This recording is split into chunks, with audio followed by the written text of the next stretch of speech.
हिंदू धर्म में महाप्राण माने गए गरुड़ पुराण में जीवन मृत्यु के साथ साथ आत्मा के सफर के बारे में बताया गया है।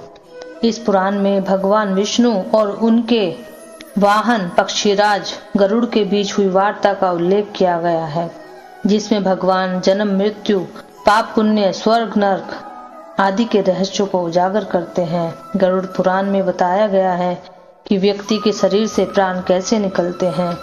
इसके अलावा मरने के बाद आत्मा का सफर कैसे होता है, कैसा उसके साथ व्यवहार किया जाता है, उसे स्वर्ग नरक यहाँ कहाँ पर जगह मिलती है, कैसे मिलती है, यह सब जानते हैं। आइए गरुड़ पुराण के रहस्य में।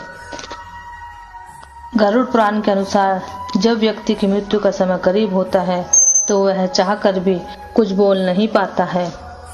उसकी बोलने सुनने की क्षमता खत्म हो जाती है। वह यमदूतों को देखकर बेहद डरा हुआ रहता है, यहाँ तक कि उसे अपने आसपास खड़े परिजन भी दिखाई नहीं देते हैं। व्यक्ति के शरीर से आत्मा को खींचकर यमदूत यमलोक ले जाते हैं।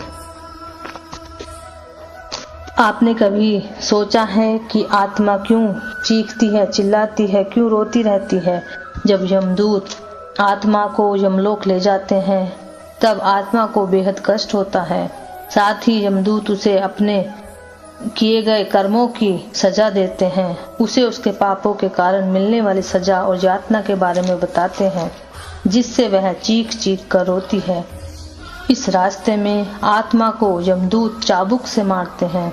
किसी तरह आत्मा अपना सफर पूरा करके यमलोक पहुंचती है और उसे कर्मों के हिसाब से स्वर्ग नरक दिया जाता है। क्या आपने सोचा है फिर से आती है आत्मा धरती पर? यमलोक में आत्मा यमराज के सामने अपने घर जाने की अनुमति पाने के लिए गिड़गिड़ाती है और फिर से अपने घर आती है। यहाँ वह फिर से अपने शरीर में प्रवेश करना चाहती है, लेकिन यमदूत उसे मुक्त नहीं करते।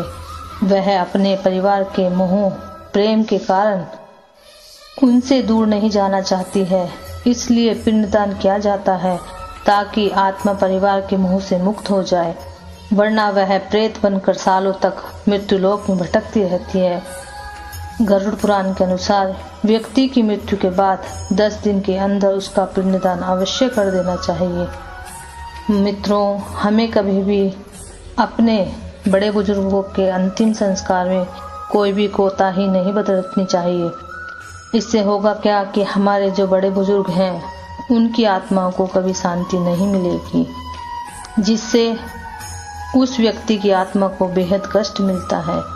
तो मनुष्य के जो भी कर्म हैं वह उसका भविष्य तय करते हैं। मनुष्य के साथ ना धन दौलत जाती है, ना सगे संबंधी जाते हैं, ना बेटा पोती नाते नातिन, बस जाता है तो उसका कर्म। तो इसलिए मित्रों, हमेशा कभी भी किसी का मन न दुखाएं और हमेशा अच्छे कार्य ही अपने जीवन में करें। प्रभु श्री कृष्ण ने कहा है कि जैसा मनुष्य कर्म करेगा वैसा ही फल पाएगा। अगर आप भी अपने जीवन के साथ कुछ ले जाना चाहते हैं तो वह केवल आपका कर्म ही जाएगा।